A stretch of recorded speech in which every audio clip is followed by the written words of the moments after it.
kita badhe membahas dari masalah niat. Senajan toh pada pembahasan buku ini kita dijelaskan dari pengertian sholat. Kalau kita menikah sama langsung pengertian sholat, menikah sholat itu sama dengan doa, atau dari sisi istilah adalah suatu ibadah, suatu amalia ingkang dipunwiwiti kanthi niat takbiratul ihram lan dipuntutup kanthi salam. Nah, Bapak Ibu, saatnya kita membahas masalah niat, perlu kita mengerti bahwa dalam sholat itu ada hal-hal yang harus kita lakukan ingkang dipunwastani syarat dan rukun. Syarat dan rukun menika mujudaken perkawis yang wajib kita tindakaken. Menawi kita menika wau nindakaken setunggaling pangibadahan. Menawi kita nindakaken setunggaling pangibadahan, salah satu syarat atau rukun itu tidak terpenuhi, maka ibadah itu tidak sah. Saat ini napa bentenipun antawisipun syarat kalian rukun. Syarat itu apa? Syarat adalah hal-hal yang harus dilakukan, yang harus dipenuhi untuk melakukan suatu amalia, suatu ibadah yang itu berada di luar ibadah tersebut. Mereka dipunwastani syarat. Contoh, syarat salat niku sudah masuk waktu salat dalam keadaan suci, kemudian menghadap kiblat, kemudian menutup aurat. Sedaya menika wau berada di luar ibadah salat. Dan ini merupakan hal yang harus dipenuhi bagi seseorang yang mau melaksanakan sholat. Mila menika dipunwastani syarat. Samenika wonten ingkang dipunwastani rukun. Rukun menika menapa? Hal-hal yang harus dipenuhi, yang harus dilakukan, wajib dilakukan, yang berada di dalam ibadah tersebut. Apa menika? Nek ngoten rukun menika menapa kemawon di dalam salat. Contoh ya saat ini, nek syarat itu berada di luar salat, di luar suatu ibadah. Nek rukun itu berada di dalam ibadah itu sendiri. Nah, rukun dan syarat ini harus ada. Kalau ditinggalkan salah satu dengan sengaja tanpa uzur, mila menika membatalkan ibadah tersebut. Saat ini rukun salat niku napa mawon? Bisa niat. Meskipun sebagian ulama mengatakan niat ini bukan rukun salat, ning syarat salat. Lajeng ingkang kaping kalih nyekel takbiratul ihram.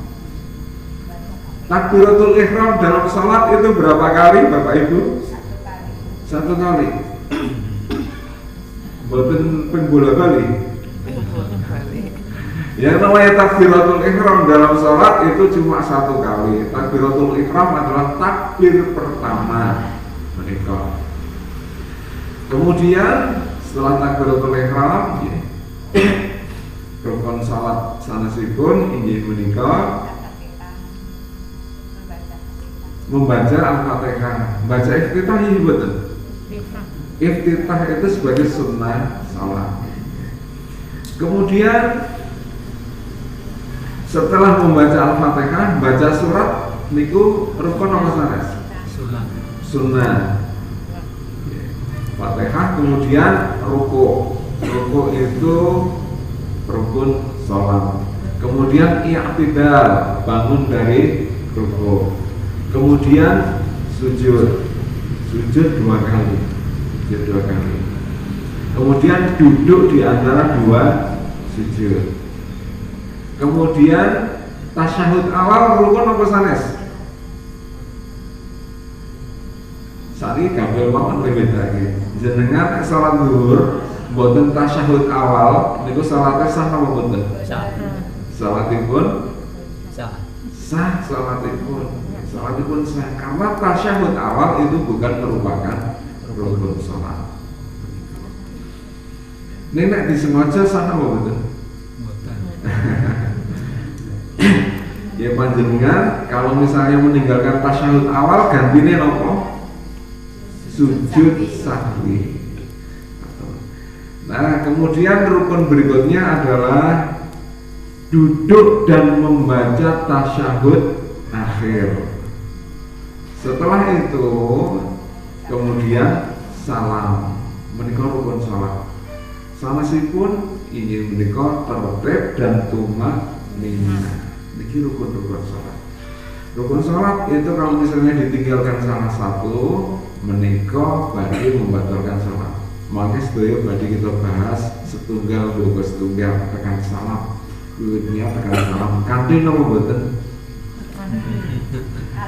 Kula kemudian di Muhammad Nur menika membahas kaidah salat telung tahun dari rampung. Telung tahun dari rampung. Nah, wonten ingkang dipun wastani rukun salat, ada yang disebut sunnah salat dan ada yang disebut sebagai wajib salat. Wajib salat itu menurut Imam Hambali, kalau menurut Imam Syafi'i menika sunnah salat yang disebut sebagai sunnah ab'ad. Napa niku wajib salat? Wajib salat adalah hal-hal yang dilakukan di dalam salat yang kalau seseorang itu meninggalkannya maka dia harus menggantinya dengan sujud sahwi. Contohipun menapa? Contohnya kalau menurut mazhab Hambali inggih menika kita boten maos doa rukuk. Kita tidak membaca doa sujud, tidak melakukan tasyahud awal, menika sawane saking wajib sholat. Mas mantuki miturut Imam Syafi'i, miturut Imam Syafi'i tetap tambahan malih, uang sholat subuh kok orang maca kunut, ngoten nggih, menurut Imam Syafi'i, maka dia harus sujud sahwi. Nek menurut mazhab Hambali boten. Nah, lajeng wonten ingkang dipun wastani sunnah salat. Sunnah salat menika inggih perkawis-perkawis ingkang dianjurkan untuk kita baca, dan kalau kita meninggalkannya, kita baca atau kita laksanakan, kalau kita meninggalkannya ini tidak berdampak apapun. Contohipun maos doa, kita lajeng membaca surat. Nah, ibu bapak, kalau jamaah rahimahullah, kita mlebet wonten ing babagan niat salat. Yang pertama yang dipun sebataken wonten ing buku HPT menika inggih menika berdiri tegak menghadap kiblat dan berniat ikhlas karena Allah. Kalau dari kelaturaken nggih, pilih berdiri ketika salat itu termasuk rukun salat. Qiyam, berdiri ketika salat termasuk rukun salat bagi orang yang mampu. Kalau bagi orang yang tidak mampu, dia boleh salat dengan cara apa saja, termasuk duduk atau berbaring. Nah, nek salat sunat kita anggenipun nindakaken sinambi lenggah pareng napa mboten? Tanpa uzur. Kalau untuk sholat sunat, kita itu boleh melaksanakan sholat sunat itu dengan cara duduk meskipun kita tidak punya udzur. Udzure mau ngantuk kalih aras-arasen.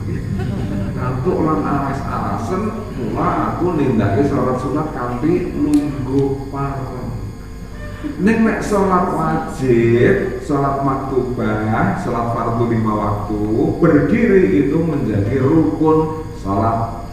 Sehingga kalau seseorang tidak punya uzur, sholat zuhur, sholat maghrib dan seterusnya, kok dia itu sambil duduk, mila sholat itu boten sah. Nek sholat sunat, oh nek ngono, sok nek nganake sholat tarawih dan jamaah akeh ora kesel, dicepaki kursi wae.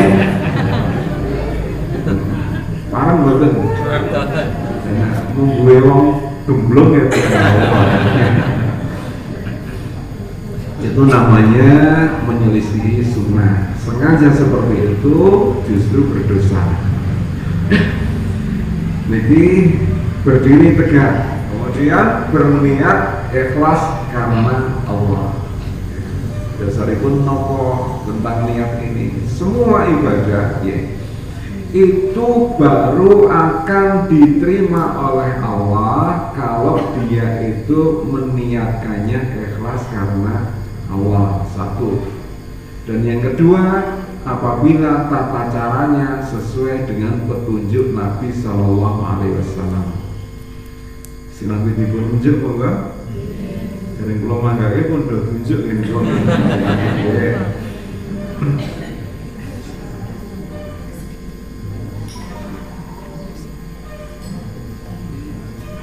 Fudail bin Iyad, seorang tabi'in, beliau menjelaskan surah Al-Mulk ayat 2 mengenai bab amal ya. Dia mengatakan innal amala idza kana khalisan wa lam yakun shawaban lam yuqbal. Sesungguhnya suatu amal itu jika dikerjakan dengan ikhlas tetapi caranya tidak benar, tidak akan diterima oleh Allah. Wa idza kana shawaban wa lam yakun khalisan lam yuqbal. Dan seandainya amal itu dikerjakan dengan cara yang benar tetapi tidak ikhlas, itu juga tidak akan diterima oleh Allah. Hatta yakuna khalisan wa shawaban. Amal itu baru akan diterima oleh Allah jika dikerjakan dengan ikhlas dan benar caranya. Wa amal khalisu, adapun yang dimaksud sebagai ikhlas yaitu wa amal khalisu lillahi azza wa jalla. Jika amal itu dikerjakan karena Allah azza wa jalla. Wa amma shawab idza kana ala sunnah. Adapun yang dimaksud sebagai shawab, benar tata caranya adalah jika dikerjakan sesuai dengan petunjuk Nabi sallallahu alaihi wasallam. Terus amal baru diterima jika dikerjakan secara ikhlas dan benar caranya. Ikhlas tok ning carane mboten bener, mboten dipun tampi. Bener tok carane ning mboten ikhlas ugi mboten dipun tampi dening Allah. Ikhlas menika berkaitan dengan pembahasan mengenai niat. Menapa menika ingkang dipun wastani niat? Niat inggih menika qasdu syai'in muqtaranan bi fi'lihi. Renteking hati, kehendak hati yang kemudian segera diikuti dengan perbuatan. Mereka yang dipunwastani niat. Wah, nek ngono aku tahun sesuk tak niat kurban wedhus pas bodo besar. Niku niat napa sanes?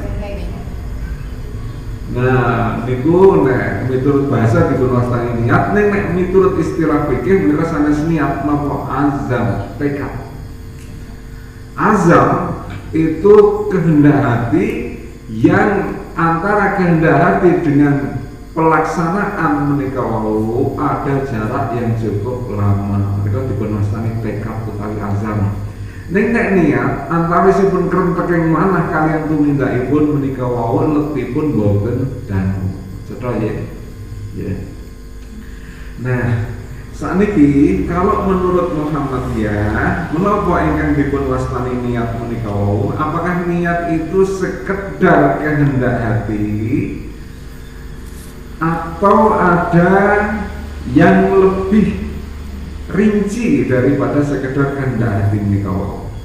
Nek sekedar kehendak hati, niat ingsun nindakake salat subuh umpama ngoten nggih.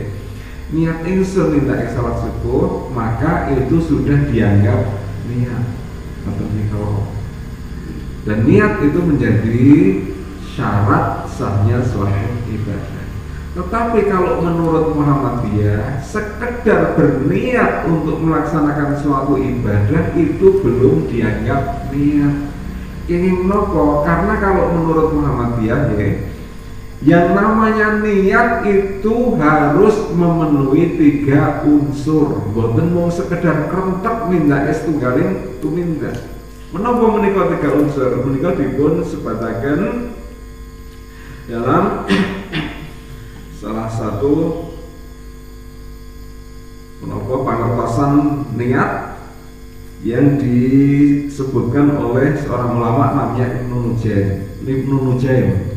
Niat adalah al-iradatul mutawajjihatun nahwal fi'li ibtigha'an liwajhillahi ta'ala wa imtisalan li hukmihi. Ingkang dipun wastani niat inggih menika pisan kehendak yang ditujukan untuk melakukan suatu perbuatan. Ini unsur pertama. Niat berarti kehendak. Kemudian unsur kedua adalah ibtigha'an liwajhillahi ta'ala, dengan niat untuk mencari ridho Allah Ta'ala. Iki ping pindho. Nek ngoten bukan sekedar kehendak tapi juga harus karena Allah. Artinya harus ikhlas. Yang ketiga adalah imtisalan li hukmihi, dan juga dengan niat untuk melaksanakan hukum-hukum Allah. Kan ditembung sanes harus dilakukan sesuai dengan tata cara yang dituntunkan oleh Rasulullah.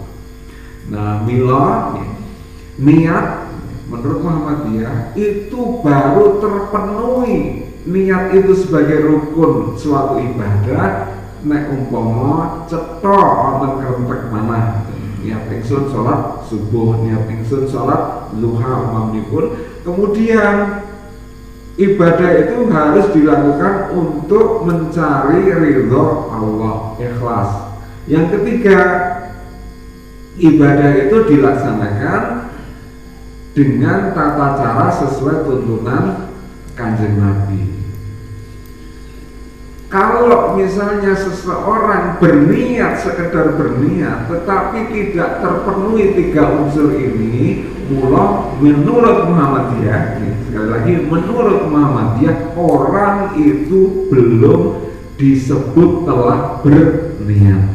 Contoh, niat ingsun nindake salat subuh, melu subuh, napa jenenge subuh berjamaah, supaya sesuk wong-wong do milih aku. Niki cerita wingi sadurunge pilkades kok niki. Kalau subuh kok ngerti ketok kalau subuh berjamaah malah menehi sambutan barang. Nah niki jebule niat salat subuh itu bukan ibtigha'an liwajhillah, tapi ibtigha'an liwajhin nas, golek pangalbono manusia. Ingkang kados mekaten menika wau nggih, menika miturut Muhammadiyah berarti orang itu belum berniat. Niki nggih halaman 532. Orang yang mengerjakan salat dengan niat, tetapi niatnya adalah karena sesuatu selain Allah, maka sama dengan tidak berniat. Wonten niat niku abot nggih. Abot mboten sekedar kita menika nggadahi krentek nindakake setunggaling amalan, tetapi ketika kita itu memiliki kehendak krentek dalam hati untuk melaksanakan suatu amalan, saat itu juga kita harus berupaya menumbuhkan niat bahwa amalan yang akan kita lakukan itu hanya karena Allah dan karena melaksanakan perintah-perintah Allah, melaksanakan hukum-hukum Allah. Nembe kalau kita memenuhi tiga unsur itu, kita baru disebut berniat. Nah, mboten jebule angel banget nggih. Angel banget ya. Ning niku wae kita mboten perlu angel ngono tak rasa salah susah. Mboten ya. Karena adinu yusrun, agama itu mudah. Agama niku gampang. Ampun digawe ngel-ngel. Ning maksud-maksudipun senajan gampang ampun gampang salat carane kebiyen seprono-seprene ya padha kok ngopo dadak ngaji tentang salat iki jenenge gampang. Ya, karena ternyata ya kalau kita itu mengkaji babagan sholat dari niat sampai salam, maka nanti akan banyak kita jumpai pengetahuan-pengetahuan yang hingga saat ini belum kita ketahui. Maka itu akan kita akan menemukan pengetahuan-pengetahuan baru berkaitan kalian masalah salat menikah. Nah, Bapak Ibu para jemaah rahimakumullah, pentingnya niat ini ya, menikah karena niat itu merupakan salah satu dari pokok-pokok agama. Dan ingin sampun apal, innamal a'malu binniyat, sesungguhnya segala amal itu tergantung dari niatnya. Terus saya pribadi arba'in sisi. Innamal a'malu binniyat wa innamal likulli imri'in ma nawa. Dan sesungguhnya seseorang itu hanya akan mendapatkan sesuai apa yang dia niatkan. Wa in kana hijratuhu lidunya yusibuha aw imra'atin yankihuha fa hijratuhu ilama ajra alaihi. Kalau seseorang itu berhijrah itu niatnya karena ingin meraih dunia atau karena ingin mendapatkan wanita yang ingin dinikahinya, maka hijrahnya itu hanya mendapat sesuai yang ia kehendaki di Allah. Hijrah dia ingin bukan karena mencari ridha Allah, tapi karena ingin mendapatkan dunia. Yes, dia tetap dikabulkan oleh Allah, dia mendapatkan dunia itu. Ini hadis tentang niat. Nah, Imam Ahmad mengatakan bahwa masalah agama itu terbagi dalam 3 pokok utama.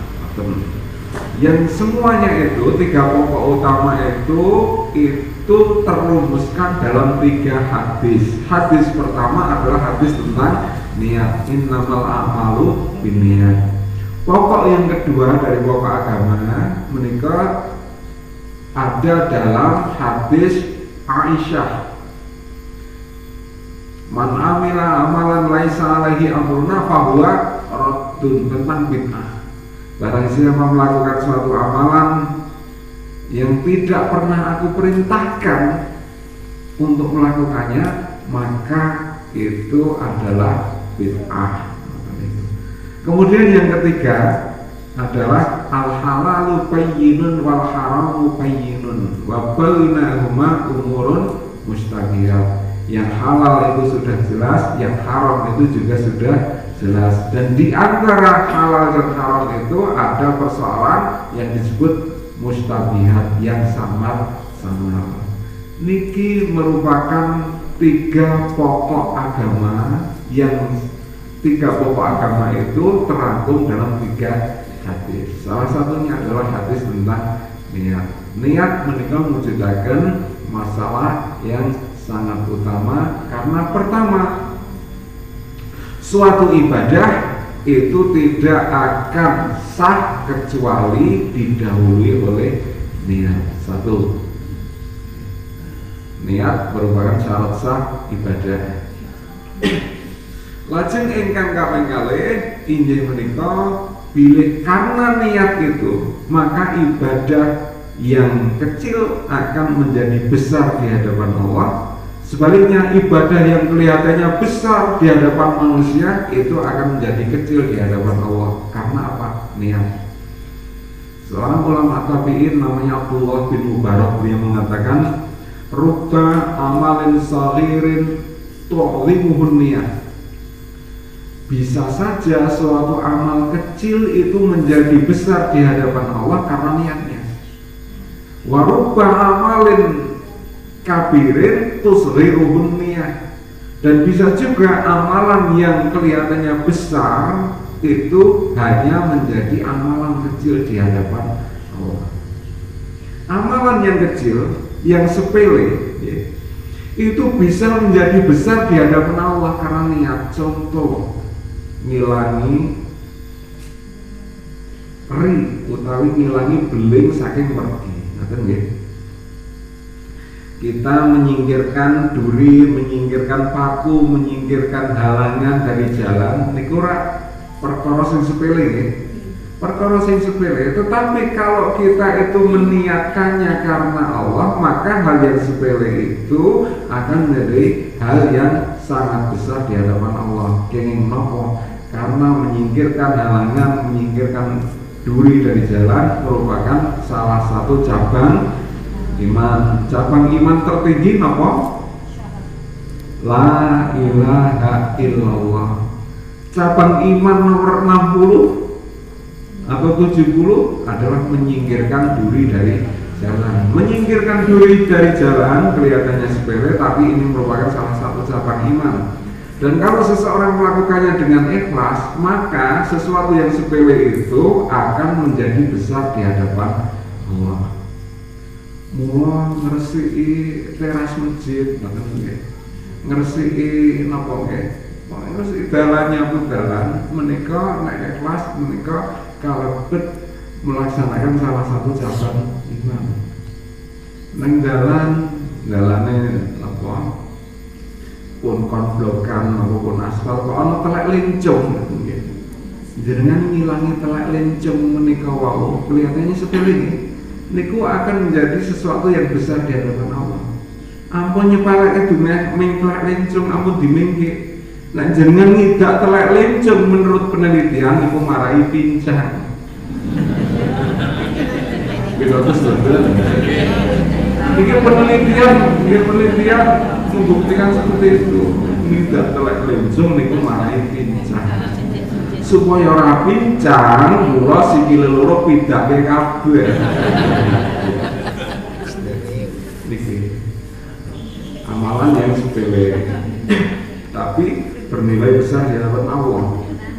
Sebaliknya, warubba amalin shahirin tuzhiruhun niyah. Sebaliknya, suatu amalan yang kelihatannya besar itu akan menjadi kecil di hadapan Allah karena niatnya.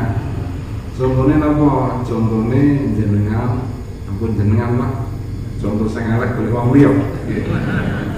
Wonten wong nyumbang panti asuhan, nyumbang masjid puluhan juta. Mlebu koran barang, mlebu YouTube. Ning niate napa? Ben dipilih. Niate ben dipilih kata niku. Niki kelihatannya kalau di hadapan manusia, wah hebat lomo wonge kayak sedekah sregep kayak membantu panti asuhan kayak ratusan juta katanya. Tapi kalau niatnya itu berdipilih, bila kelihatannya ini besar, namun di hadapan Allah ini menjadi sesuatu yang kecil. Kenapa? Niatnya. Nah, candaipun keutamaan niat yang lain adalah niat itu akan membedakan suatu ibadah satu dengan ibadah yang lain. Karena beda maka pahalanya juga beda. Jenengan nalika salat subuh kalau mau niku nindakake tahiyatul masjid mboten, nindakake salat fajar mboten? Nggih. Saderenge salat fajar merupakan salat sunat yang tidak pernah ditinggalkan oleh Nabi sallallahu alaihi wasallam dalam keadaan apapun. Ngoten nggih. Kalau salat sunat rawatib, salat sunat yang mengiringi salat fardu itu ada yang ditinggalkan oleh Nabi ketika beliau itu melaksanakan safar, tindakan lelungan atau musafir, maka beliau meninggalkan salat sunat rawatib niku. Tapi ada satu salat sunat rawatib yang tidak pernah ditinggalkan oleh Nabi dalam kondisi apapun, inggih menika salat sunat qobliyah subuh atau salat sunat fajar. Kalau yang bukan rawatib, salat witir. Fajar dan witir tidak pernah ditinggalkan oleh Nabi. Bahkan ketika Nabi itu berada di atas ontanya, beliau melaksanakan sholat sambil duduk di atas ontanya tetap berlaku. Nah, sholat fajar itu 2 rakaat. Nah, caranya sama dengan sholat subuh. Mula sholat fajar juga dilakukan ketika sudah masuk waktu subuh. Salat fajar nika dikerjakan bainan nida wal iqamah fi waktu subhi, antara adzan dan iqamah ketika waktu subuh. Jadi lentu nek masalahnya sholat fajar ditindaknya sadurunge adzan subuh niku lentu. Sholat fajar dilaksanakan ketika sudah masuk waktu subuh. Jadi antara sholat fajar dengan sholat subuh niku wau carane waduh. Sing bedake napa? Niate. Jadi wong niku nindakake rakaat setelah masuk waktu subuh itu akan dianggap sholat fajar atau sholat subuh itu kalau dia itu berniat niatnya sholat fajar, maka dia akan mendapatkan pahala sholat fajar dan dia itu masih harus melaksanakan sholat subuh. Nek niatnya sholat subuh, nah, maka dia mendapatkan pahala sholat subuh. Gandeng carane podo, tune podo nek ora tak rapal. Tumindak siji niate loro, ini niat sholat fajar karo niat sholat subuh. Bareng napa mboten? Bareng. Iki niku bareng nunggue wong gemblung. Mboten bareng nggih.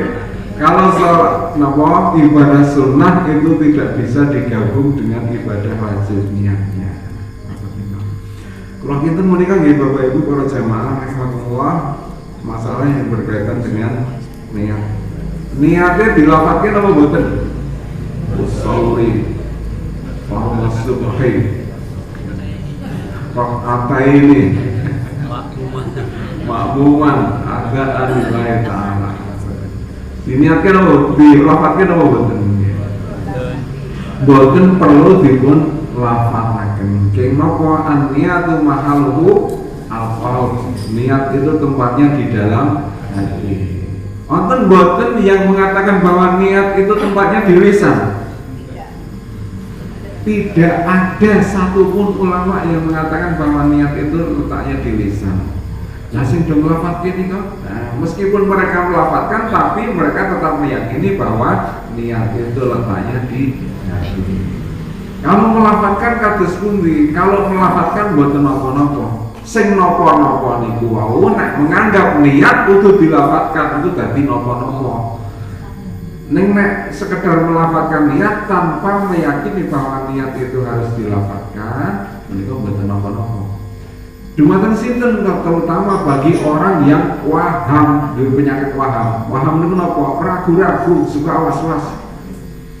Jadi supaya dia itu tidak was-was, ya, maka dia itu diperbolehkan untuk melafadzkan niat itu.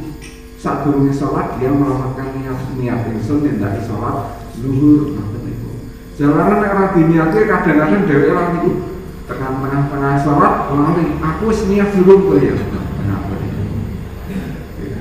Wong sok waham was-was niku wong nggih repot. Aku ki wis madhep urip kok ya. Ketoke durung, bali madhang kowe. Masan tekan tengah-tengahe madhang gek galingan oh ya jebule mau wis madhang. Dengan ya berkaitan dengan masalah niat. Kula pinten dumugi semanten langkung nggih. Wonten tanya jawab apa mboten? Mugi-mugi wonten manfaatipun nggih. Assalamualaikum warahmatullahi wabarakatuh. Waalaikumsalam warahmatullahi wabarakatuh.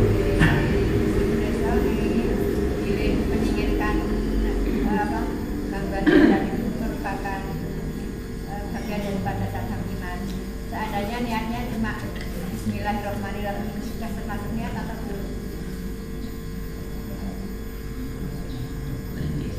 Insyaallah kalau panjenengan menikah nyingkirke maupun dengan mengawali basmalah bismillah, insyaallah mereka termasuk amal saleh. Termasuk amal saleh dan itu insyaallah sudah merupakan menikah niat dan perbuatan yang berupa salah satu cabang iman. Wong mulai ngawali kok nganggo bismillah. Nggih. Sare sebelum wonten mboten? Monggo. Melaksanakan tersebut antara dengan nadar Antawisipun dengan nazar. azam dengan Nazar. nazar. Azam dengan nazar. Azam menika mujudaken tekad. Setunggaling tekad. Wa idza azamta fatawakkal Allah. Kalau engkau telah bertekad, maka hendaklah engkau bertawakal kepada Allah. Azam kalau dari sisi istilah fikih menika adalah tekad yang antara ya, azam menika niat kerentek wonten ing manah ya, untuk melakukan suatu perbuatan yang antara kerentek dengan perbuatan itu menika jaraknya terpaut waktu yang lama. Ning nek niat niku antara tekad dengan perbuatan itu muqtaranan bi fi'lihi berturut-turut. Niku azam. Sakniki nek nazar niku napa? Nazar niku wau krentek niat azam nindakke setunggaling perkawis kesaenan tapi dengan syarat. Ngoten niku wau. Aku harus sedekah. Sedekah niku kesaenan nggih. Aku harus sedekah sok. Neng nek aku wis mari saka penyakitku, aku harus sedekah. Nah, terus mau melaksanakan kebaikan berupa sedekah, neng syaratnya kudu mari dhisik saking penyakit. Nek ora dimareki dening Gusti Allah ora sedekah, ora sudi. Umpama ngene. Nah, mila sawana ulama menika ngendika sebagian ulama kita tidak boleh bernazar seperti itu karena untuk melakukan suatu kebaikan tidak perlu kita itu menentukan syarat. Tapi mayoritas ulama itu memperbolehkan kita itu bernazar melakukan suatu kebaikan dengan syarat tertentu. Menika bentenipun antawisipun azam dengan nazar. Wong Jawa kadang-kadang mastani nazar menika kanthi istilah kaul utawi uni. Aku duwe uni. Soalnya anakku ketompo nyambut gawe, aku arep sedekah. Ngoten niku dipun wastani nazar utawi umi utawi kaul dan ini hukumnya wajib. Betul nggih? Klebu poso. Aku sok nek anakku ketompo nyambut gawe, aku arep nindakake poso sunat. Mila dia harus melaksanakan puasa sunat itu kalau anaknya atau syaratnya itu memang telah terpenuhi. Nah umpama dia itu belum sempat melaksanakan puasa sunat kok pun sedo umpama mula ahli warise niku wajib melaksanakan nazar tersebut. Ahli warisnya wajib bersedekah kalau niatnya sedekah, kalau nazarnya sedekah, atau wajib berpuasa kalau niatnya adalah puasa. Warisnya tidak tahu kalau mempunyai nazar. Nah, mula bene utange niku wae, utange niku dipun lunasi ditindakake, mula nek nazar niku ahli warise kudu digandani. Lagi ngono niku nggih. Pun wamun dipungkasi nggih kados nggih. Ya, kalau kita menikah ya Bapak Ibu, para jamaah, rahimahullah, mugi-mugi ingkang kula aturaken menika wonten manfaatipun, menawi wonten kirangipun insyaallah badhe kita lengkapi wonten ing pengawasan candhaipun. Wonten kirang-kirangipun nyuwun agung pangapunten kula pungkasi nasrullah wa fathul qarib. Wassalamualaikum warahmatullahi wabarakatuh.